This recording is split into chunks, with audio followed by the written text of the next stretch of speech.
Well, Bitcoin is exciting because it shows how cheap it can be. Bitcoin is better than currency in that you don't have to be physically in the same place. And of course, for large transactions, currency can get pretty inconvenient.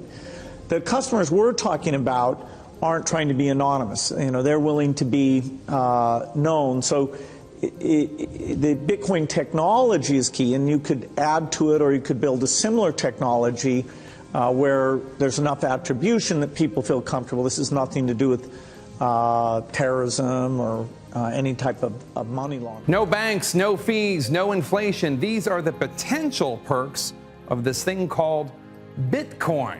But is Bitcoin really the money of the future? Bitcoin. Bitcoin. Bitcoins. Bitcoin. Bitcoin. Bitcoin. Tim, you now own 30,000 Bitcoins, estimated value roughly $19 million. Are you that much of a believer in the virtual currency? Yeah, I'm very excited about this. I think Bitcoin is as big a transformation to the finance and commerce industry as the internet was for information and communications, as peer-to-peer technology was to telephony. I think this is as big a change as any of those are, and I am very excited about Bitcoin and what it can do for the world. It's going to open up the world in even a bigger way than the internet did, right through commerce. There is no Bitcoin building. There's not even a Bitcoin server anywhere that you could shut down. It is completely distributed. That's what's unique about Bitcoin. It is, for the first time, a way for the two of us to exchange value online without a third-party intermediary. Bitcoin is something that you've been interested in and supportive of. In fact, one can pay for a tour on Virgin Galactic up to the moon with Bitcoin. I think the Winklevoss twins have said that they would do exactly that. Do you think this is a currency that's really going to work eventually? Well, I think it is working, and there will be other currencies like it that may be even better. But in the meantime, there's a big industry around Bitcoin. We are entering a completely world of uncharted water right now. Have you made any investments in Bitcoin? So, I mean, I own Bitcoin in my hedge fund. I own Bitcoin in my fund. I own Bitcoin in my private account. It is a huge deal. It's a huge, huge, huge deal. You're talking about trillions of dollars up for grabs. Up for grabs. Told Bloomberg you're considering getting into Bitcoin. Have you done so yet? And what do you think of people like Jamie Dimon saying it's a fraud? It's interesting because I think there's a lot of assets that are just their values based off supply and demand.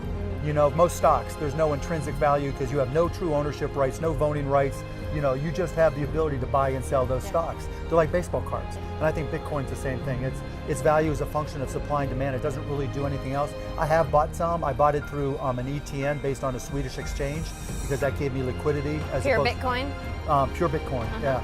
When you think about why Bitcoin was created in the first place, like it was created to, in a way, displace these centralized big banks. I mean, why use a big bank if I can just give you money instead of going through the bank to give you money? I mean, that was the whole point of Bitcoin. So it's obviously like smart of these banks to be thinking about this as a potential risk. John, why do you think the word bubble cannot be applied to Bitcoin? Well, first and foremost, Bitcoin is not a fiat currency. It costs over $1,000 to create a Bitcoin today in electricity and computing costs. Second, the value of Bitcoin is linked to the number of users and the number of transactions. It is not a speculative investment, even though it is being used as such by many people.